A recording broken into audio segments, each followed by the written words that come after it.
శ్రీమాత్రే నమః. శ్రీ గురుభ్యో నమః.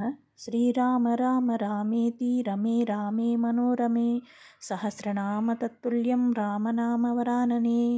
నమస్తే అండి, welcome back to our channel. అందరూ ఎలా ఉన్నారు? నేనైతే చాలా బాగున్నాను. మీరందరూ కూడా చాలా బాగుండాలని, ఆయురారోగ్య ఐశ్వర్యాలతో సుఖ సంతోషాలతో ఉండాలని మనస్ఫూర్తిగా భగవంతుని ప్రార్థిస్తున్నానండి.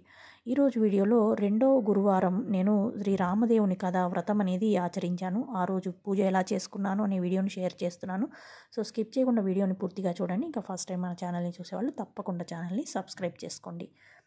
అంతకుముందు శ్రీరామనవమి ముందు అంటే వసంత నవరాత్రులు జరిగాయి కదండి మనకి. శ్రీరామనవమి వరకు 9 రోజులు అంటే 8 రోజులు నేను అమ్మవారిని పూజించుకున్నాను. చివరి 3 రోజులేమో షోడశోపచార పూజ అనేది అమ్మవారికి వసంత నవరాత్రుల్లో లలితమ్మకు చేసుకున్నాను అనమాట.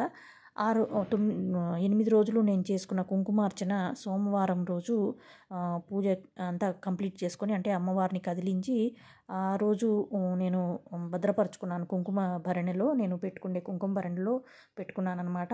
ఆల్రెడీ అది కొంచెము అంటే ఈ మధ్య కొన్ని రోజులు అవుతుంది అది క్లీన్ చేసుకొని, కొంచెం నల్లగా అయిపోయేసరికి మళ్ళీ ఫ్రెష్గా కుంకుమ ఇన్ని రోజులు అమ్మవారిని ఉద్దేశించి చేసుకున్నాను కదా, అది మనం అంటే ఎప్పుడు కూడా నేను నెల క్లీన్ చేసేటప్పుడు పూజ గదిలో నేను చిన్న ప్రమిదల్లో అమ్మవారికి పసుపు కుంకుమ అనేది సమర్పించుకొని అష్టోత్తరాలు చదువుకునేటప్పుడు సమర్పించుకుంటూ ఉంటానన్నమాట. కుంకుమార్చన చేసుకుంటాను. ఆ పసుపుని స్నానం చేసేటప్పుడు చక్కగా సూత్రాలకి రాసుకుంటాను. ఇలా నీళ్ళలో కొంచెం కలుపుకొని తల మీద చల్లుకుంటూ ఉంటాను. తల స్నానం అది చేయలేనప్పుడు మామూలుగా ప్రతిరోజు కూడా చల్లుకుంటాను. ఇంకా కుంకుమ ప్రతిరోజు నేను ధరిస్తాను. మా ఇంట్లో వాళ్ళందరం కూడా పెట్టుకుంటాము. వాళ్ళకు కూడా ఒక చిన్న భరణిలో పక్కన పెట్టాను అనమాట. వాళ్ళు పెట్టుకుంటూ ఉంటారు. సో ఆ కుంకుమ భరణిను శుభ్రంగా కడిగేసుకొని చింతపండు రసం వేసి బాగా ఆరబెట్టుకొని ఆ కుంకుమ అందులో స్టోర్ చేసుకొని కొంచెం పచ్చకర్పూరం కూడా వేసుకొని పెట్టుకున్నాను అనమాట డ్రెస్సింగ్ టేబుల్లో. ప్రతిరోజు పెట్టుకుందామనేసి ఇలా నేను చేస్తూ ఉంటాను. ఇంకా పూజ ఆ 9 రోజులు వాడిన పువ్వులు అన్నీ తమలపాకులు కానీ ఏ ద్రవ్యాలు నవధాన్యాలు అన్నీ కూడా పూజకు వాడిన ఒత్తులు కొన్నిసార్లు ఒక ఆదివారం చూసి వెలిగిస్తూ ఉంటాను. ఒక్కొక్కసారి ఏమన్నా కడిగేటప్పుడు మర్చిపోయి వస్తే అవన్నీ తీసేసి చక్కగా ఈ కవర్లో పువ్వులు అన్నీ నిర్మాల్యం తీస్తాం కదా, ఆ కవర్లో వేసుకుంటాను అనమాట. అవన్నీ తీసుకువెళ్ళి చెట్ల మధ్యలో వేస్తూ ఉంటాను. కింద మాకు బాల్కనీలో కొన్నిసార్లు వేస్తాను. కొన్నే ఉంటే, లేదంటే కింద మన అపార్ట్మెంట్ చుట్టూ పెట్టుకుంటాం కదా చెట్లు, అక్కడ తొక్కని చోట చూసుకొని అక్కడ వేస్తూ ఉంటాను అనమాట. అలా అవన్నీ కూడా వేసేసి వచ్చానమాట సోమవారం. తర్వాత గురువారం రోజు పూజ వీడియో ఈరోజు చూపిస్తున్నాను. ఉదయాన్నే లేచి ఇల్లు వాకిలంతా కూడా చక్కగా శుభ్రం చేసుకొని ముగ్గు పెట్టుకొని చక్కగా స్వామివారి పాదాలు, రామయ్య తండ్రి మా ఇంట్లోకి వస్తున్నట్టుగా ఆయన పాదాలు అవి వేసుకొని పసుపు కుంకుమలతో అలంకరణ చేసుకొని గడపకు పసుపు అది రాసేసి బొట్లు పెట్టుకున్నాను. ఇంకా ఇల్లంతా కూడా శుభ్రం చేసుకొని తలస్నానం చేసుకొని పూజ కావాల్సిన ఏర్పాటు అంతా కూడా చేసుకుంటూ ఓ పక్క వంట కూడా చేసుకుంటూ ఉన్నాను. ఉదయం బాక్సెస్ ఉంటాయి కాబట్టి ఇంకా ఈరోజు టిఫిన్ కింద ఇడ్లీ దోశలు అవి పిల్లలు కూడా తిని విసుకొస్తుంది. వేరే ఏదైనా టిఫిన్ లాగా అంటే రైస్ లాగానే చేయమంటే మామూలుగా కూర పచ్చడి అది చేసేసి పల్లీల పొడి వేసి రైస్ లాగా చేద్దాము, కొంచెం నైవేద్యం కూడా ఉంటుందనేసి పక్కన తీసి పెట్టుకున్నాను. ఇంకా శనగలు నానబెడదాం అనుకున్న రాత్రి మొహం కాళ్ళు చేతులు కడుక్కొని మర్చిపోయాను అనమాట. సో తర్వాత ఉదయాన్నే స్నానం చేసి వచ్చి నానబెట్టుకున్నాను కానీ అవి నానలేదు.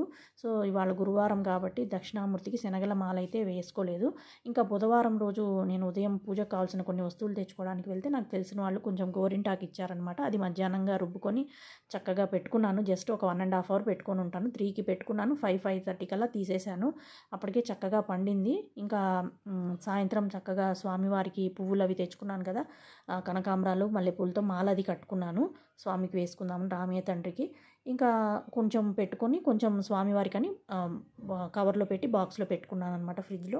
ఇంకా మర్నాడు ఉదయం అంతా పనులు చేసుకొని చక్కగా పూజకు కావాల్సిన ఏర్పాటు ప్రసాదము అంటే పారిజాత పుష్పాలతో మాల అనేది రెడీ చేసుకున్నాను. ఇంకా గోధుమ రవ్వ ప్రసాదం ఈ పూజకు అంటే రామదేవుని కథా వ్రతానికి మనకి గోధుమ రవ్వ ప్రసాదం అనేది కావాలి. పచ్చిగానే వండాల్సిన పని లేదు, అన్నీ కూడా పచ్చిగానే మనం ప్రసాదం అనేది రెడీ చేసుకోవాలి.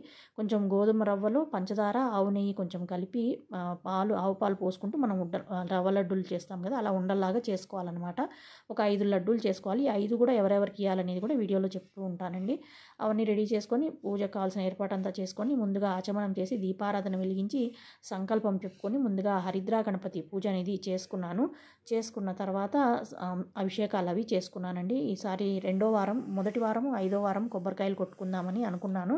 ఎందుకంటే మధ్యలో ఒక్కొక్కసారి తెచ్చిపెట్టుకున్నా ఉండట్లేదనమాట ఎండలకి. సో మళ్ళీ తెచ్చుకున్నాక కొట్టిన తర్వాత బాధపడాల్సి వస్తుందనేసి నేనైతే మామూలుగా అలానే అనుకున్నాను. మొదటి వారము ఆఖరి వారం కొడదామనేసి. లేదంటే మధ్యలో ఎప్పుడన్నా అవసరమై మనకి ఇంట్లో వాడుకోవడానికైనా కొబ్బరికాయ అవసరం అవుతుంది కాబట్టి అలా ఉంటే అప్పుడు తెచ్చుకొని కొడదాంలే అనేసి అనుకున్నాను. ఇంకా ప్రసాదాలన్నీ కూడా రెడీ చేసుకున్నాను కదా, అన్నీ కూడా సిద్ధం చేసుకొని చక్కగా గణపతి పూజ అది అయిన తర్వాత అభిషేకాలు అవి చేసుకొని నా దగ్గర ఉండే ఈ చిన్న విగ్రహాలు, అంటే ఇవి మట్టివా ప్లాస్టర్ ఆఫ్ ప్యారిసా ఏం మెటీరియల్ అనేది కూడా తెలియదు. కాకపోతే రామయ్య తండ్రివి ఆ విగ్రహాలు లాస్ట్ టైమే నేను ఫస్ట్ వీక్ పూజల వీడియోలో చెప్పానన్నమాట ఆ విగ్రహాల గురించి. ఇంకా ఆంజనేయ స్వామిది అయితే ఇత్తడి విగ్రహము. సో అందుకని అవన్నీ జస్ట్ అభిషేకం చేసుకుంటే కొంచెం బాగుంటుంది కదా అనేసి చక్కగా అభిషేకం చేసుకొని అక్కడ సింహాసనం పైన ఆంజనేయ స్వామితో పాటు సీతా లక్ష్మణ హనుమత్ సమేత రామచంద్ర ప్రభుని సింహాసనంలో కూర్చోబెట్టి చక్కగా ముందు పక్క చిన్న నల్లటి విగ్రహాన్ని, అయోధ్యలో ఉండే ప్రతిమలాగానే ఉంటుంది ఆ విగ్రహాన్ని కూడా పెట్టుకొని చిన్న పసుపు ముద్దను వినాయకుడిని ఎలా చేసుకున్నానో అలానే చేసుకున్నాను అనమాట. ఆ పసుపు ముద్దలోనే శ్రీరామచంద్రుడిని కూడా ఆవాహనం అనేది చేసుకున్నాను. నేనైతే ఇలానే చేసుకున్నానండి. మొదటి వారం కూడా అలానే పూజ చేసుకున్నాం కాబట్టి 5 వారాలు అంటే 5 గురువారాలు కానీ 5 ఆదివారాలు కానీ ఈ వ్రతం అనేది ఆచరించాలి.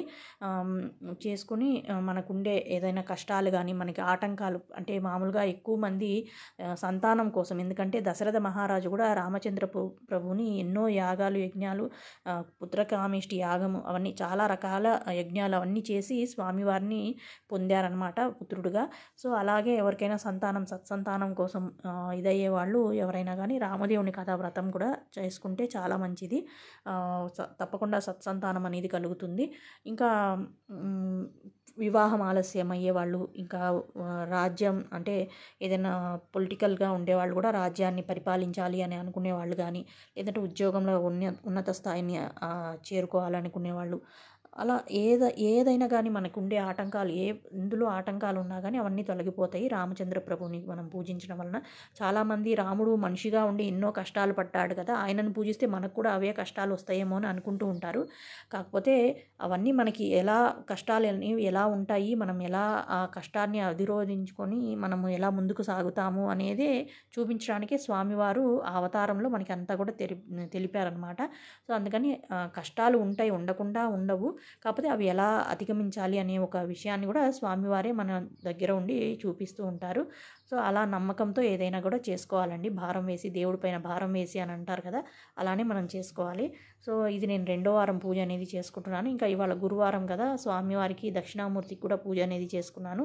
ముందుగా గణపతి పూజ అయిన తర్వాత అభిషేకాలు చేసుకొని తర్వాత దక్షిణామూర్తికి పూజ చేసుకొని, ఇంకా లలిత పరమేశ్వరి సమేత పరమేశ్వర స్వామికి కూడా పంచోపచార పూజ, అంటే అందరికీ కూడా పంచోపచార పూజ చేసుకున్నాను. ఇంకా లక్ష్మీనారాయణులు అంటే వెంకటేశ్వర స్వామికి, లక్ష్మీ అమ్మవారికి కూడా ప్రతిరోజు నిత్య పూజలో పూజ చేసుకునే విధానంగానే పంచోపచార పూజ అనేది చేసుకున్నాను.